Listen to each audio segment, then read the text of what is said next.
Olá a todos, espero que todos estejam bem. Eu me chamo Otávio, sou aluno de doutorado em matemática do IBIUSI, faço meu doutorado sob orientação do professor Paulo Ricardo.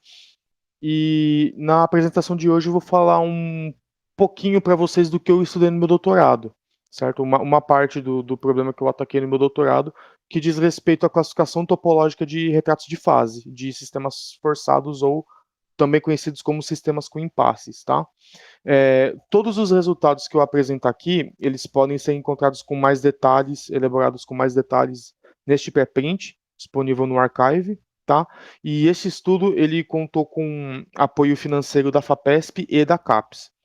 Aproveito também o momento para agradecer ao professor Daniel Panazzola por todas as discussões, sugestões, críticas que ele fez ao trabalho, e também à Universidade da Alta Alsácia pela hospitalidade, que foi onde eu desenvolvi parte desse estudo aqui, tá certo?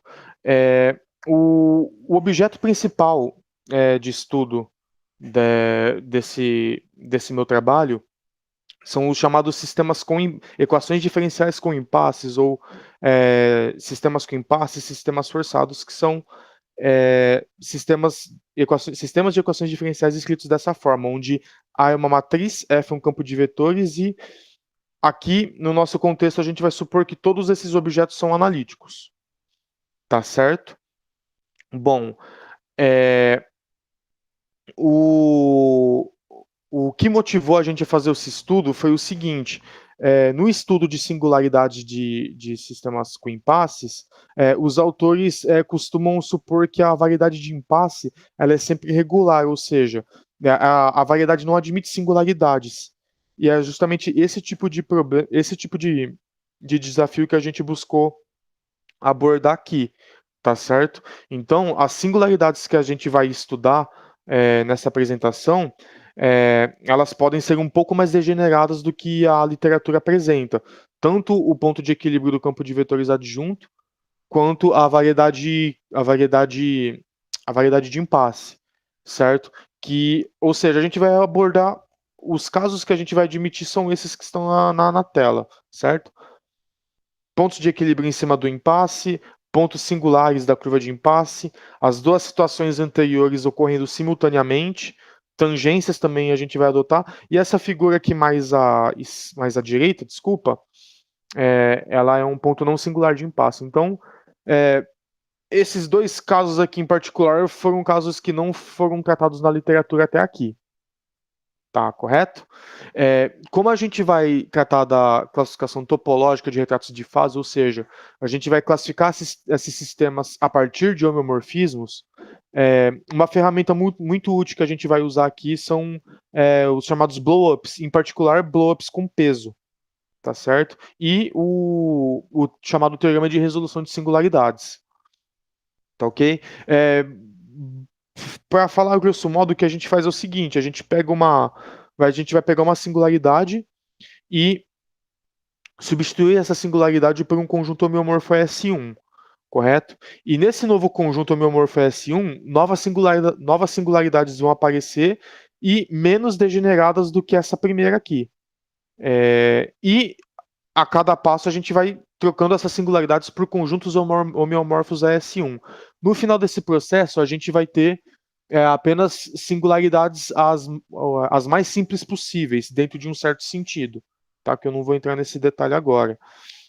Mas, se alguém tiver interessado na literatura a respeito de blow-ups, eu deixo aqui algumas referências, e, em particular, para quem tiver interessado numa introdução sobre o assunto, este artigo e este livro, eles são uma introdução muito boa, tá certo? Aqui eu apresento para vocês o teorema de resolução de singularidades, tá? Que se alguém quiser entrar em mais detalhes, pode olhar este pré-print.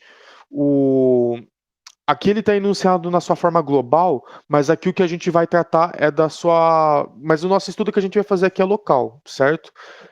E a gente pode interpretar ele da seguinte forma: dado um sistema forçado, existe uma sequência finita de blow-ups com peso, tal que ao final do processo, as singularidades que aparecem no divisor excepcional são as mais simples possíveis. O divisor excepcional, no caso, é aquele conjunto homeomorfo S1, tá certo? Bom, a gente provou 3 resultados principais aí, tá certo?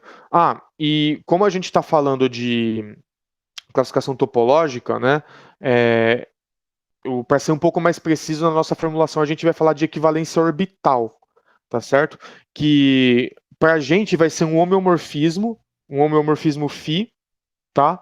Que leva conjunto de passe em conjunto de impasse, leva curvas de fase do campo x1 em curvas de fase do campo x2 e preserva a orientação, tá certo? Isso que a gente vai chamar de equivalência orbital aqui, tá certo? E o primeiro resultado que a gente prova, ele diz que se dois sistemas forçados, vamos colocar aqui x1 delta 1 e x2 delta 2, se dois sistemas forçados eles possuem a mesma resolução de singularidades, ou seja, se após uma sequência finita de blow-ups, as singularidades que aparecem em torno do divisor excepcional for a mesma para todas as para ambos os pares, então aqui embaixo, aqui, antes do blow-up, esses campos aqui são equivalentes. Tá certo? É um resultado bem interessante. E aqui essa condição que a gente usou para formular o enunciado, que é o que a gente vai chamar de esquema elementar de singularidades aqui, né? No caso, um esquema de elementar de singularidades não degenerado. Bom, primeiro, o que é o esquema elementar de singularidades? O esquema elementar de singularidades é basicamente a ordem com que quer dizer que a gente está fixando uma ordem para singularidades que aparecem em torno do divisor excepcional, que são essas da figura aqui que eu estou colocando para vocês, tá certo? E aqui também, aqui no caso são as singularidades que contêm conjunto de impasse. Tá certo? Então a gente vai fixar uma ordem para essas singularidades que aparecem em torno do divisor, e quando a gente disser que esse esquema de elementar de singularidades ele é não degenerado, a gente quer dizer que a gente não partiu aqui, antes de começar o nosso processo de blow-ups, a gente quer dizer que a gente não partiu nem de um centro nem de um foco, tá? Para a gente construir esse homeomorfismo, a gente precisa supor isso. Tá certo? E esse resultado é um resultado chave, porque com ele a gente consegue provar duas coisas. A primeira delas é que é um resultado também muito interessante, inspirado num resultado do Brunella e dos professores Brunella e Miari, que diz o seguinte: dado um sistema forçado, eu construo um polígono de Newton para esse sistema forçado, tá certo? E esse polígono de Newton vai ter lá os seus pontos associados aos monômios. Eu posso desprezar esses termos que estão fora da fronteira do polígono de Newton. Então, por exemplo, eu estou partindo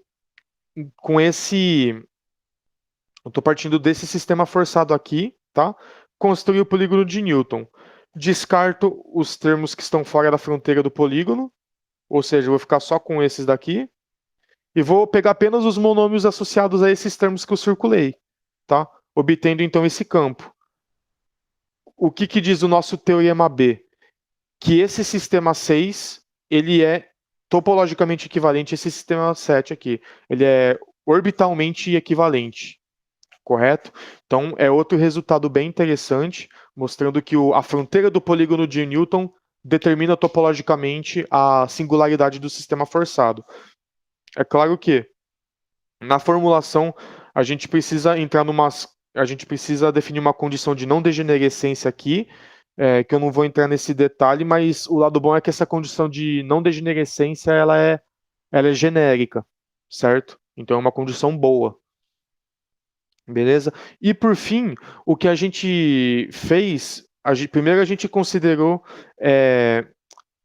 sistemas forçados cuja curva de impasse ela é suave, porém a singularidade dela é degenerada.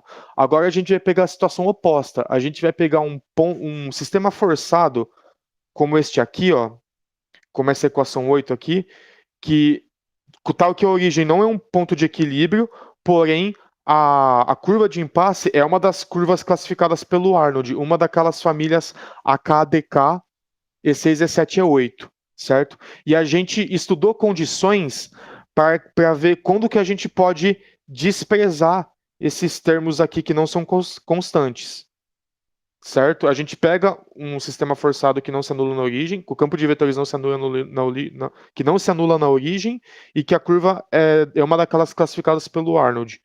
Quando que a gente pode desprezar esses termos aqui não constantes aqui, supondo isso, tá? E as condições são esta aqui que está nessa tabela, e para falar de uma forma resumida, essa tabela está querendo dizer o seguinte: quando que eu posso desprezar aqueles outros termos? Quando eu não tenho tangências entre as componentes das curvas, tá certo? O meu campo ele não tangencia as componentes dessas curvas aqui, certo? Que está na imagem. E, por fim, eu vou passar aqui devagar para os retratos de fase que a gente classificou aqui com variedade de impasse singular, tá certo? Aqui para a família DK, aqui ainda para a família DK, um caso que a gente precisa aplicar mais de um blow-up com peso para resolver a singularidade, correto? Aqui para a família para a família DK ainda, desculpa. Aqui para a minha família E6, aqui para a minha família E7 e finalmente aqui para a minha família E8. Muito obrigado pela atenção e fico à disposição para esclarecer quaisquer dúvidas. Abraços.